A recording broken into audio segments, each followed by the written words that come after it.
Assalamualaikum warahmatullahi wabarakatuh. Para taruna-taruni yang berbahagia dan saya banggakan, saat ini kita akan persiapan untuk memulai mata kuliah untuk pembelajaran jarak jauh untuk mata kuliah Linux, khususnya sub pokok bahasan instalasi Linux. Dan saya berharap sebenarnya ini adalah mata kuliah lanjutan yang seharusnya sudah memahami apa itu Linux dan bagaimana kita memilih jenis Linux yang tepat untuk membackup pekerjaan kita. Demikian saya akan sedikit mengulas karena ini ada keterkaitan dengan bagaimana kita melakukan instalasi Linux pada gadget kita atau komputer kita. Apa itu Linux? Jadi Linux adalah sebuah sistem operasi yang menganut satu unix system dan merupakan satu model pengembangan open source atau software yang didistribusikan secara gratis. Jadi memang di-share, dibagikan kepada masyarakat umum dengan source code-nya sehingga kita dapat memodifikasi sesuai dengan kebutuhan kita. Maka jadilah beberapa jenis Linux atau distro Linux yang kita kenal sampai hari ini. Linux berada di bawah sebuah lisensi GNU atau General Public License GPL yang berarti bahwa Linux didistribusikan berikut dengan source code-nya. Ketersediaan akses code sumber ini atau source code ini memungkinkan kita sebagai pengguna untuk memodifikasi sistem operasi ini yang kemudian diperbolehkan juga untuk digunakan dan didistribusikan kembali secara bebas tanpa adanya ikatan license, pembayaran dan sebagainya. Linux dikenal sebagai operating system yang handal dan tangguh, kemudian juga terbukti lebih stabil dan juga jarang terkena permasalahan seperti proses yang melambat dikarenakan virus atau malware yang menjangkiti operating system kita.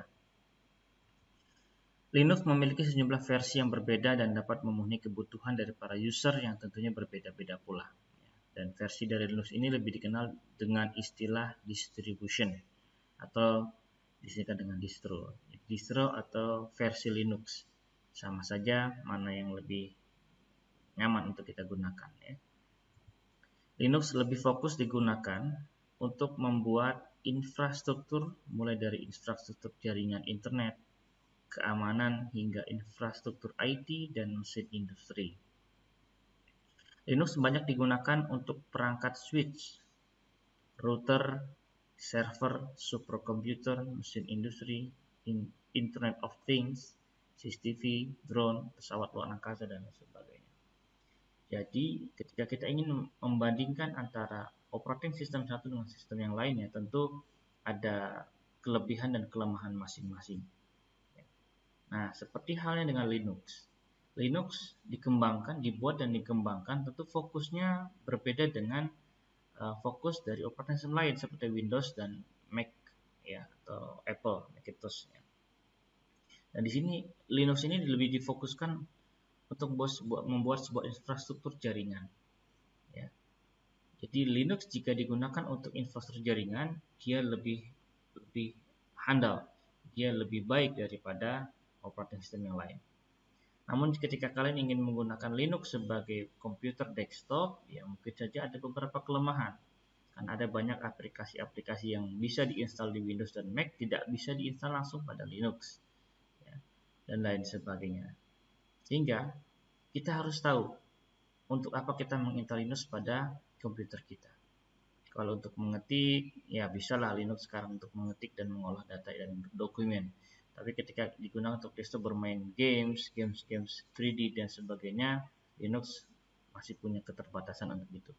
Tapi ketika kalian bekerja pada sebuah bidang IT, di mana kalian akan membuat server, kalian akan mengatur, memanage sebuah traffic data dan lain sebagainya, maka Linux adalah pilihan yang tepat untuk saat ini.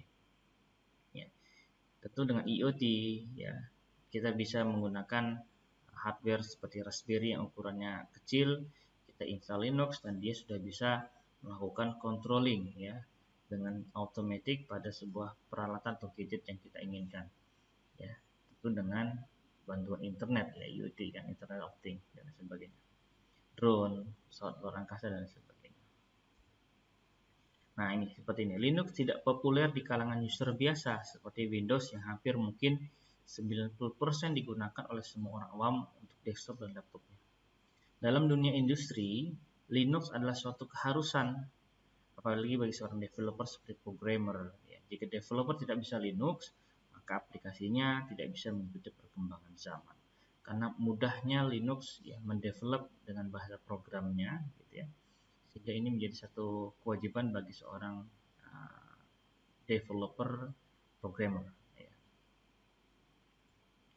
Nah, fungsi Linux secara umum ada 4, ada multitasking, ya, multi-programming, time sharing, multiprocessing, dan sebagainya.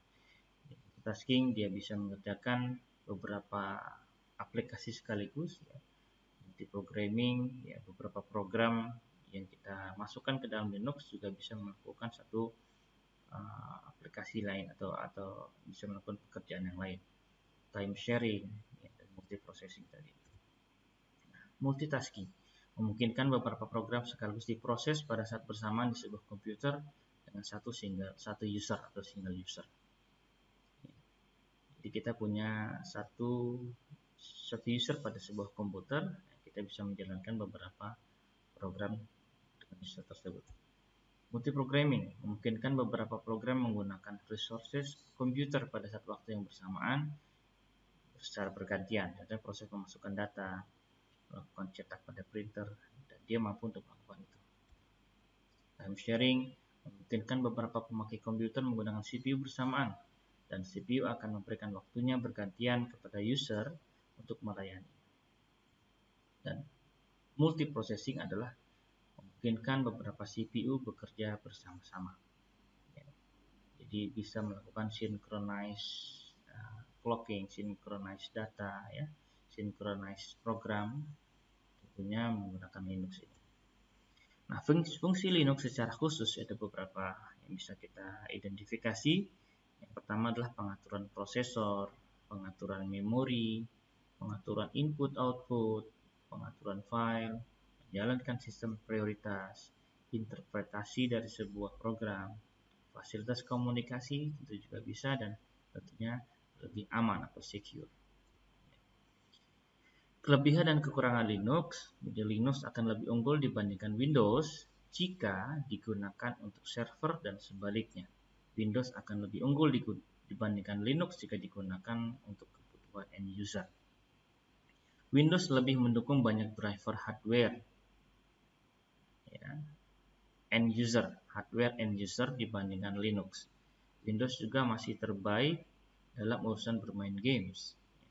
Untuk urusan server dan developer, Linux lebih unggul tentunya. Sehingga tergantung kebutuhan. Kita akan menggunakan Linux jika kita bagaimana dan sebagainya. Kita menggunakan Windows jika kita ingin apa. Ya. Jenis-jenis Linux, ya, tahun 1994 kernel Linux 1.0 selesai dibuat oleh Linus Torvalds yang merupakan penemu Linux pertama kali, ya, dan siap dikembangkan oleh siapapun. Jadi dimulai start time pointnya adalah tahun 94. Ya. Nah, dari kernel Linux 1.0 ini berkembanglah menjadi 3 jenis varian yang besar hingga hari ini. Pertama ada Red Hat, ada SLS, ada Debian. Nah, dari 3 distro besar tersebut berkembang menjadi beberapa distro turunannya, ya, seperti Arch Linux, Debian, Fedora, Freestyle Linux, Kiddo Linux, Mandrive, ya, Linux Mint, Ubuntu, Open Source, ya, PC Linux OS, Red Hat, Sabayon, Slackware, Slack, Ubuntu, dan Xubuntu. Dari 3 distro besar tersebut menyediakan 2 versi Linux, yaitu versi desktop dan versi server. Nah, ini apa bedanya nih? Versi desktop dan versi server. Nah, versi desktop sangat cocok untuk user biasa dengan kebutuhan komputer berbasis GUI, General User Interface. Sementara versi server hanya akan diinstal beberapa core atau inti dari sistem operasi Linux tanpa tampilan General User Interface-nya. Nah, yang biasa kita kenal, Pak, saya ingin menginstal Linux untuk mengetik. Nah, berarti kalian gunakan versi desktop. Kalau saya nggak perlu tampilan, ya, saya tidak perlu tampilan desktop, saya hanya perlu terminal atau command line. Kalau di Windows itu namanya command line, ya. Karena dengan terminal itulah saya bisa mengetikkan beberapa perintah Linux. Nah, itu berarti kita hanya perlu versi Linux dalam bentuk server.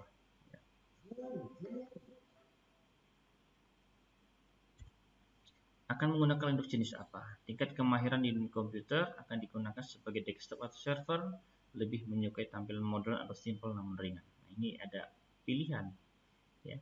Saat ini kita mau menginstal apa gitu. Ya, pertama dilihat dari tingkat kemahiran kita di dunia komputer. Apa kita mahir dengan programmer, atau kita hanya bisa menggunakan komputer jika ada mouse, gitu ya. Jika ada mouse, di samping tentunya kebutuhan pokoknya adalah keyboard. Kemudian berikutnya kita lebih suka pakai tampilan desktop atau server, dan lebih menyukai tampil modern, ya, atau simple namun ringan. Jika digunakan sebagai user biasa yang mencari aplikasi gratis dan ingin bermigrasi ke Linux dan juga merupakan pengalaman pertama, maka disarankan menggunakan distro Linux desktop yang user friendly seperti Ubuntu dan Linux Mint. Ini saran gitu ya. Jadi untuk kita yang beralih dari Windows kemudian ingin belajar Linux, maka disarankan versinya versi desktop, kemudian distronya adalah distro Ubuntu ataupun Linux Mint. Namun jika skill komputer sudah di atas rata-rata, artinya dia mampu atau sudah bisa menghafal beberapa perintah-perintah program, ya, dalam bentuk source code, kita ketikan script, maka tentunya tadi sudah mengatur secara teknis bagaimana suatu sistem operasi bekerja, maka disarankan untuk menggunakan Linux dengan versi advance, ya, seperti Debian, Fedora maupun Red Hat. Saya perbaiki dulu.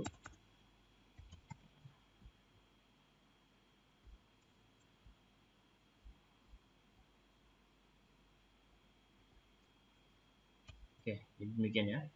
Jadi skill kita di atas rata-rata, maka kita disarankan juga, ya, skill dasar artinya dia mengetahui secara teknis bagaimana mengoperasikan satu operating system komputer, maka disarankan untuk menggunakan Linux dengan versi advance, ya. Kemudian Fedora maupun Red Hat. Dan jika ingin menggunakan sebagai server, ya, untuk pertama kali disarankan menggunakan distro Linux Server Ubuntu, dan jika sudah ahli bisa beralih ke CentOS.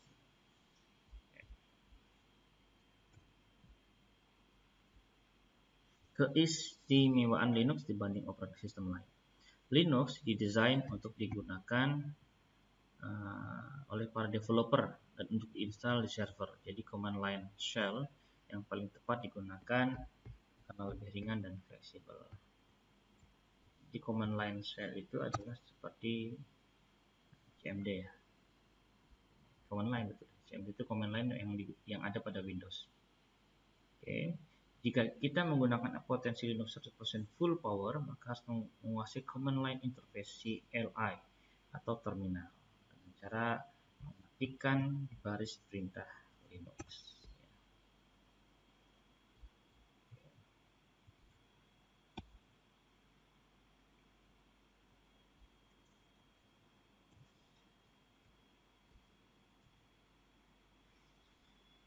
Shell, jadi ada istilah shell, adalah interface yang digunakan oleh user untuk berinteraksi dengan sistem operasi. Pada umumnya shell berupa command line interface (SLI) ataupun berupa graphical user interface atau GUI. Pada Windows yang disebut dengan shell adalah desktop sebagai versi GUI dan command prompt sebagai shell versi CLI-nya, command line interface. Yang dimaksud dengan shell pada Linux adalah CLI. Walaupun Linux sudah mempunyai desktop, namun versi desktop GUI bukanlah shell. Karena hanya dari shell CLI lah Linux bisa diakses dan digunakan 100%. Jadi ada satu pergeseran makna. Kalau shell pada Windows adalah bisa GUI dan CLI, namun pada Linux yang dimaksud dengan shell adalah hanya CLI saja. sehingga GUI pada Linux tidak bisa disebut dengan shell. Ya. Nah, karena hanya dari shell lila tadi Linux dapat diakses dan digunakan 100% full power. Artinya dia potensi Linux dapat kita manfaatkan, dapat kita rasakan manfaatnya ketika kita mengoperasikan dengan bentuk CLI tadi, Command Line Interface. Nah, kemudian root. Root adalah istilah pada Linux yang mengacu pada puncak tertinggi pada sistem keamanan operasi. Misalkan root pada user berarti administrator. Ya. Kalau user itu pengguna, berarti dia punya satu puncak atau satu kedudukan, kasta. Kasta tertinggi pada user adalah administrator, di mana administrator adalah user dengan privilege yang tidak terbatas. Dia mau ngapain aja boleh karena dia administrator, dia kastanya tertinggi. Di root pada user adalah administrator. Root pada sistem berarti lokasi di mana sistem Linux diinstal. Sistem tertinggi di mana Linux itu berada. Root directory pada user mengacu pada directory atau folder tertinggi dan hak akses penuh yang dimiliki user tersebut, yaitu pada directory home atau nama user. Ya. Case sensitive, tentu Linux akan memandang dan memperlakukan secara berbeda sebuah huruf dari besar kecilnya huruf, ya, capital letter, mulai dari penamaan directory sampai dengan perintah Linux. Contoh, Linux akan menilai berbeda pada suatu folder dengan nama dokumen, huruf kecil semua, atau kita ketik D besar kemudian nilainya kecil, dokumen, atau dokumen M-nya karena salah ketik kita M-nya M besar, atau bahkan dokumen seluruhnya huruf besar. Nah, keempat ketikan kita ini akan dipandang berbeda oleh Linux. Itulah namanya case sensitive. Nah, aplikasi yang support pada Linux sebenarnya banyak, ya. Ada beberapa yang bisa saya sajikan pada kesempatan kali ini, misalkan aplikasi Office, ini versi desktop ya tentunya. Nah, ada LibreOffice, OpenOffice, ya. Untuk scan dokumen ada FluScan, ada Xscan yang bisa kita dapatkan tentunya dengan gratis, ya. Kita bisa mengunduhnya di store-nya. Compress tentunya ada zip, unzip, bzip2, gzip. Untuk test editor ada Vim, ada Write, email client, ada Kontak, ada Balsa, dan seterusnya. Linux versi LTS, ya. Nah, setiap distro Linux mempunyai dua versi release kernel, yaitu kernel LTS, Long Term Support, dan Late Release Kernel. Nah, setiap distro Linux, Ubuntu punya LTS, punya Late Release Kernel, kemudian Symbian punya LTS, punya Late Release, ya. Nah, kernel LTS merupakan versi Linux di mana kernelnya paling stabil, ya, dan akan disupport dalam waktu 5 tahun ke depan tanpa harus mengupdate kernel, namun hanya update ke versi kernel LTS yang baru saja. Jadi, sekali install, sekali pasang LTS Linux, ya, Linux kernel LTS ini, maka dalam 5 tahun kita tidak harus menginstal kernel lagi, tapi hanya mengupdate saja. Jadi mungkin ada kernel LTS ini punya satu fitur tambahan, maka kita hanya update dan sebagainya. Nah, LTS sangat cocok digunakan untuk komputer kantor dan juga server. Nah, sebelum install pada laptop atau PC, perlu mendownload file ISO Linux yang didapatkan secara gratis dari website official Linux Mint. Kalau kita ingin menginstal Linux Mint, kalau kita ingin menginstal Linux Ubuntu, berarti ya kita masuk ke website officialnya Ubuntu. Nah, metode instalasinya bisa live CD, virtualisasi, ya, dual boot, full OS. Apa itu live CD, virtualisasi, dual boot, dan full OS? Ya, kita satu-satu akan membahasnya. Ya. Menggunakan live CD, selain free dan legal, tentu distro Linux menyertakan fasilitas CD atau live USB. Artinya, Linux dapat dijalankan tanpa harus melakukan instalasi ke dalam hard disk komputer. Ya, tentu dengan kegunaannya pertama menyelamatkan data. Jadi ada komputer crash, komputer tersebut nggak bisa dinyalakan, sementara data-data penting kita masih di dalamnya. Gitu. Kalau kita install ulang, ya kita format, tentunya akan menghilangkan data-data yang ada pada komputer tersebut. Nah, salah satu jalan keluarnya adalah kita gunakan Linux Live CD ini.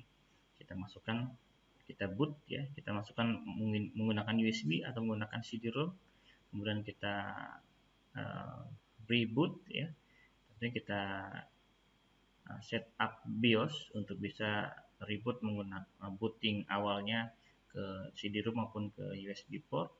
Kemudian Linux ini bisa berjalan. Nah, dari situ mungkin kita bisa mengoperasikan, kita backup ya, kita pindahkan dulu file-file penting kita pada sebuah media penyimpanan lainnya, kita bisa hard disk eksternal dan sebagainya. Nah, setelah yakin seluruh datanya pindah ya, kita cek di media kita yang baru sudah ada di sana, maka kita bisa lakukan install ulang. Atau manajemen partisi gitu ya. Jadi kita ingin komputer kita bagi nih menjadi beberapa ruangan, menjadi beberapa ruangan data. Kita bisa gunakan Live CD. Mengetahui kompatibel suatu distro juga bisa ya. Jadi saya kira-kira komputer saya mampu nggak nih jalan komputer ya, bukan OS-nya. Laptop saya ini dengan spesifikasi yang saya miliki, apakah mampu untuk menjalankan distronya Ubuntu atau Linux Mint atau Debian dan lain sebagainya, maka kita bisa uji coba dengan Live CD tersebut terlebih dahulu atau Live USB terlebih dahulu. Ketika sudah oke, ternyata bisa nih seluruhnya bekerja dengan baik, maka berikutnya kita bisa menginstal dengan permanen. Ya. Kemudian bebas virus tentunya ya. Dan yang enak lagi adalah Live CD ini portable. Jadi kita bisa kemana aja, kita bisa mengoperasikan Linux di media mana saja tanpa harus menginstal.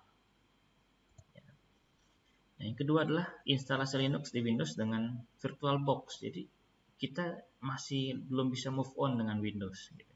Tapi kita ingin belajar Linux karena mungkin saja ada satu kebutuhan terhadap tugas akhir, kebutuhan terhadap proyek pekerjaan kita yang juga lebih lebih tepat dan lebih cepat jika kita gunakan Linux. Maka kita bisa menginstal Linux pada Windows dengan cara VirtualBox. Jadi kita cara ini paling mudah install Linux di komputer tanpa khawatir akan merusak ataupun menghapus data pada Windows, yaitu menjalankan Linux di dalam Windows. Nah, instalasi dengan cara ini dibutuhkan spesifikasi komputer yang baik, ya, dikarenakan komputer akan menjalankan dua sistem operasi secara bersamaan, sehingga akan sharing alokasi storage, RAM, prosesor dan lain sebagainya. Ya. Jadi kita install dulu VirtualBox, jadi satu komputer virtual pada Windows kita. Kemudian ketika VirtualBox sudah on, ya, sudah aktif, maka kita bisa install Linux pada VirtualBox yang sudah ada pada Windows kita. Ya, dan kemudian kita bisa mengoperasikan Linux saat VirtualBox ini aktif. Gitu ya, itu yang cara kedua. Yang ketiga, instalasi Linux di Windows dengan VirtualBox. Nah ini contohnya. Hitam ini adalah Linux ya. Yang sebelah kirinya adalah Windows yang kita kenal gitu ya. Ada bendera Windows yang unik ya, yang ciri khas. Dan ini adalah VirtualBox. Kemudian instalasi Linux berdampingan dengan Windows atau dual boot. Nah, jika dengan cara VirtualBox komputer menjadi sangat lambat, ya kan tadi sharing RAM, sharing prosesor dan lain sebagainya, maka kita melakukannya dengan cara instalasi Linux berdampingan dengan Windows, jadi dual booting. Sedikit lebih sulit dikarenakan perlunya ketelitian yang sangat tinggi agar data pada Windows tidak terhapus secara tidak sengaja saat kita menginstalasi Linux ini. Nah, saat komputer dihidupkan akan muncul pilihan sistem operasi yang akan diboot, ya Windows atau Linux. Kalau kita milih Windows, maka Windows yang akan mengoperasikan komputer kita. Kalau kita memilih Linux, maka tampilannya menjadi tampilannya Linux. Seperti ini ya, ketika kita menyalakan komputer pertama kali, maka akan muncul seperti ini. Instalasi Linux langsung di komputer sebagai OS utama. Ini juga cara ketiga yang bisa kita lakukan. Instalasi Linux langsung di komputer sebagai OS utama. Sehingga di awal kita menginstalasi, maka kita akan melakukan format, ya, format seluruh data baik operating system maupun data-data yang ada pada komputer kita. Kemudian menggunakan Linux sebagai OS pada komputer dengan format HP terlebih dahulu tadi. Jika ingin belajar menggunakan Linux, cara ini adalah cara yang paling direkomendasikan, sehingga hanya ada satu operating system yang selalu digunakan. Sehingga mau nggak mau, biarpun keringat dingin, kita akan gunakan Linux dalam memecahkan permasalahan pada pekerjaan kita. Ya, kalau dual boot ya atau dengan virtualisasi, biasanya udah buntu nih di Linux nih, nggak bisa lagi kita, maka kita langsung tutup Linux-nya, kita beralih ke Windows, ya. Sehingga tidak efektif belajar Linux-nya. Nah, cara download Linux Mint contohnya menggunakan Mirror Server, buka alamat websitenya, kemudian pilih menu download, ya, Linux Mint 18.x, pilih Cinnamon, ataupun mungkin saat ini ada pilihan lain, ya. Pilih Mirror Server dengan kecepatan terbaik untuk memulai proses download Ubuntu Linux Mint. Nah, maka server tersebut akan mengirimkan Linux Mint ke kita seperti ini, ya. Jadi download. Nah, ini ada mirror server, bisa dari Kanada, USA dan sebagainya. Nah, kemudian ada kedua lagi cara download Linux Mint menggunakan torrent. Download torrent dari web resminya, ya, utorrent.com, pilih get utorrent. Setelah download selesai, install dengan cara biasa. Download torrent file Ubuntu Linux Mint dari website linuxmint.com. Klik menu add torrent, lalu pilih Linux Mint torrent, file yang telah kita download tadi. Tunggu hingga proses download Ubuntu Linux Mint selesai. Jadi ada dua, ya, bisa menggunakan torrent, bisa menggunakan server mirroring. Bisa torrent, bisa. Kemudian ini adalah contoh bagaimana kita menginstalasi Linux, ya, dari menu torrent. Oke, setelah proses download selesai, kita bisa lanjut untuk install Ubuntu Linux Mint menggunakan cara virtualisasi atau dual boot. Oke, selesai, ya. Demikian yang dapat saya sampaikan. Jika ada pertanyaan, ya, silakan disampaikan. Sampai ketemu lagi. Assalamualaikum warahmatullahi wabarakatuh.